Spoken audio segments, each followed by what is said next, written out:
사랑하시는 시청자 여러분, 한 주간 동안도 평안하셨습니까? 손찬원 목사입니다.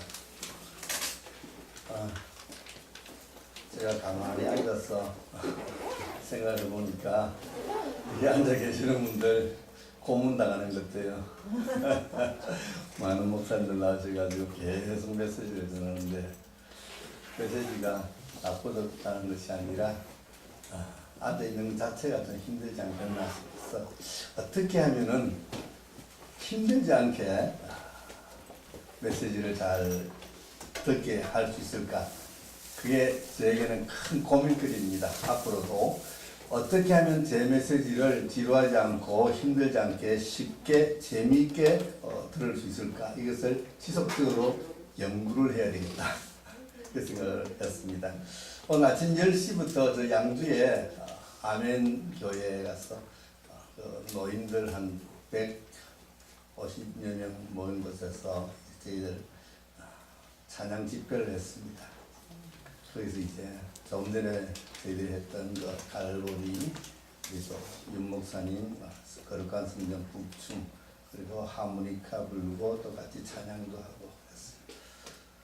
제가 지금 입고 있는 옷은 예수님 옷이 아닙니다. 이것은 사물 북낭타 장구 칠 때 입는 옷이에요. 이 위에다 또 걸치는 옷도 있는데, 예수님 옷은 속옷이 없잖아요. 그냥 덮어 입어야 되는데 그렇게 입으면 너무 섹시할 것 같아서 속옷을 끼워 입었습니다. 그 예수님 옷은 제가 2004년도 5월달에 부활절 저희들 발표회 하면서 제가 처음으로 이 워십을 시작하면서 했던 물이 바다 덮음같이라는 그 곡에서 예수님 역을 처음 시작했습니다. 그때 우리를 가르쳐 주시던 그 권사님이, 목사님은 외모고 또 이 신체 조건이 예수님 하면 좋겠는데 한번 해보시겠습니까? 그래요. 그전에는 전혀 제가 하지 않았거든요. 그래서 한번 해보겠습니다. 그래가지고 이제 예수님 옷을 입고 물이 바다 덮음같이를 하고, 또 다른 예수님 옷이 있습니다. 피 묻은 옷.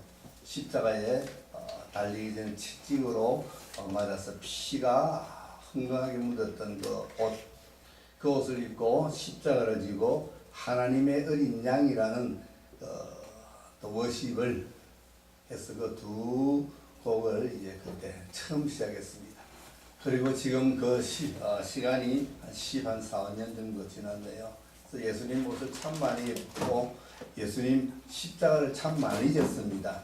어떤 때는 십자가 지고 연기하다가 허리가 아파서 고생했을 때도 있었지만, 그래서 저에게는 명예로운 별명이 붙었습니다.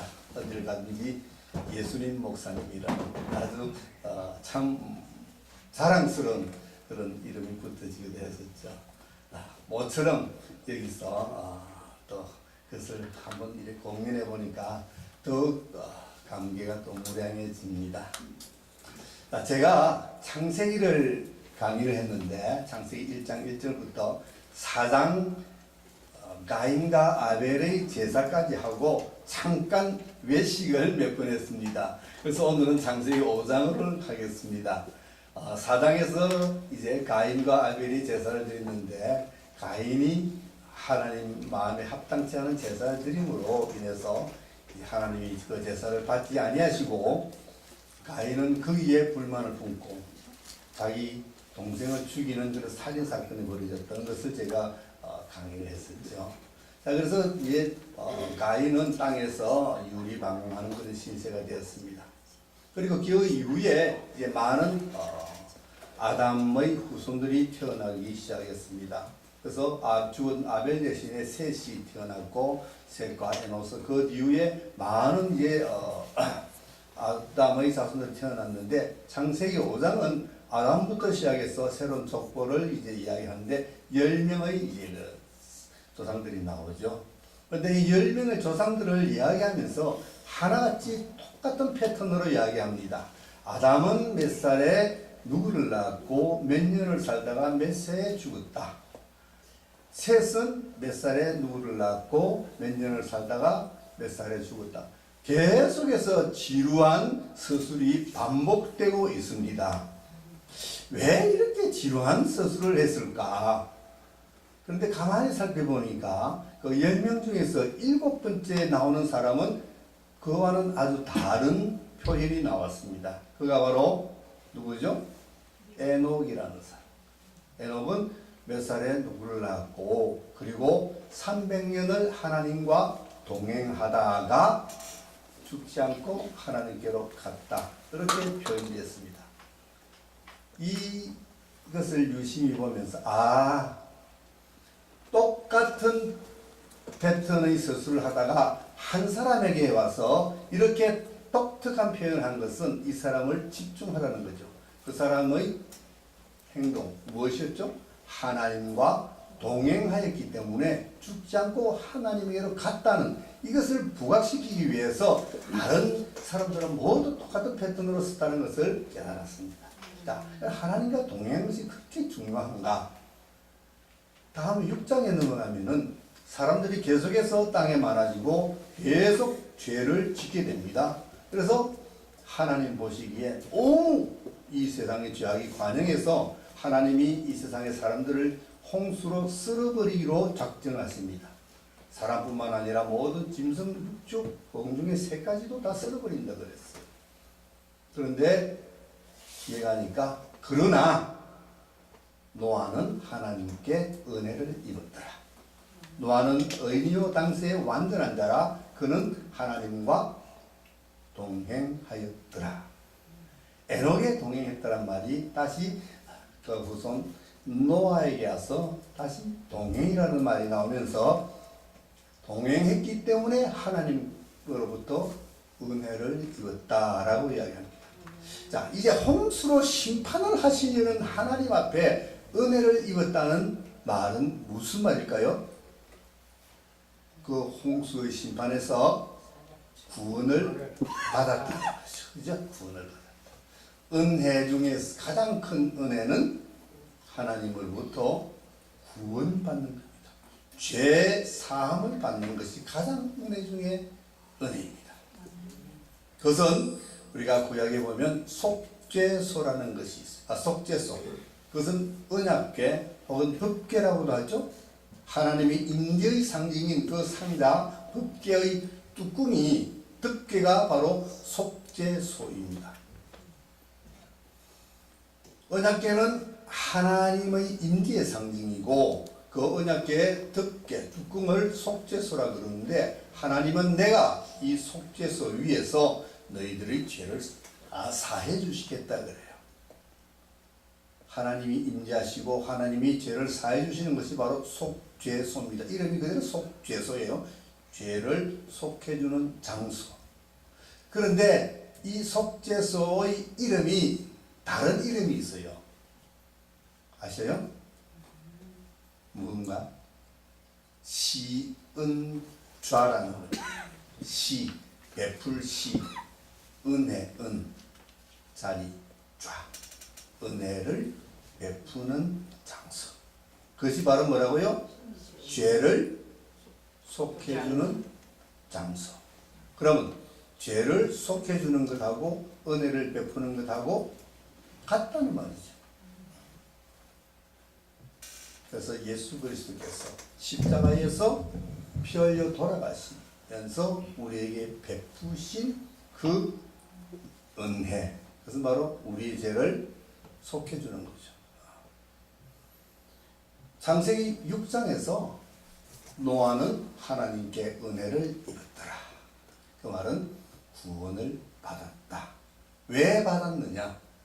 그는 하나님과 동행했기 때문에. 아멘. 에녹은 죽지 않고 하나님께로 갔다. 아멘. 반드시 너희들이 이 과일을 먹으면 정령 죽으리라 그랬는데 죽지 않는 사람. 그 사람은 어떤 사람이라고요? 하나님과 동행하는 사람.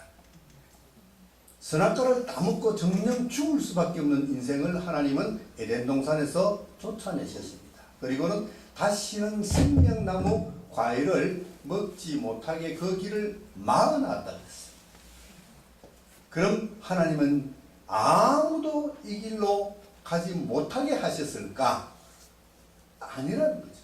갈 수 있는 힌트를 계속해서 우리에게 성경을 통해서 보여줍니다. 너희들 생명나무로 갈 수 있어. 내게로 올 수 있어. 어떻게 하면 될까? 하나님과 동행하면 된다 라는 것을 은연중에 성경을 통해서 하나님은 우리에게 가르쳐주고 있는 거예요. 그것이 바로 창세기 5장과 6장의 메시지. 그러면서 6장, 7장, 8장은 홍수의 이야기가 나오죠. 이 홍수 심판은 그러면 죄를 지은 자들은 반드시 홍수로 심판한다는 메시지일까? 아니죠. 모두가 홍수로 인해서 심판받고 죽을 수밖에 없지만, 그러나 그 심판 속에서도 구원받는 자가 있다, 살아남는 자가 있다. 그는 바로 어떤 사람인가? 의인이요 당세의 완전한 자요 하나님과 동행하는 자는 이 홍수의 심판에서도 구원받을 수 있다라는 메시지입니다. 그러므로 우리에게 심판을 보여주시는 것은 반드시 심판한다가 아니라 그 심판 속에 어떻게 하면 너희들이 구원을 받을 수 있느냐 하는 것을 우리에게 하나님은 가르쳐주고 있는 거예요. 성경의 전체는 하나님께서 어떻게 하면 죄 있는 우리 인간을 다시 하나님의 나라 생명나무로 데리고 갈까? 그래서 끊임없이 하나님은 애쓰시고 있는 겁니다. 그것을 제가 하나님의 열심이라고 그랬죠. 하나님의 열심. 죄인된 우리 인간을 하나님은 어떻게 하면 그 죄를 씻고 하나님께로 다시 돌아와서 하나님이 백성이 될 수가 있겠는가 하는 그 문제를 성경 창세기부터 그러한 계시록까지 우리에게 계속해서 가르쳐주고 있는 것입니다. 그러므로 우리는 성경을 공부해야 할 필요가 여기에 있습니다. 성경을 공부해야 우리가 어떻게 구원받고 하나님께로 나아갈 수 있는가를 자꾸만 알아가기 때문에 깨달아갈 수 있습니다. 아멘. 사랑하는 ITS 시청자 여러분, 그리고 여기에 모이신 모두 정말 우리 하나님 말씀 올바르게 배우고 잘 깨달았어. 하나님 원하시는 그 생명의 길로 다 함께 가시는 저와 여러분 되시기를 주님의 이름으로 축복합니다. 아멘.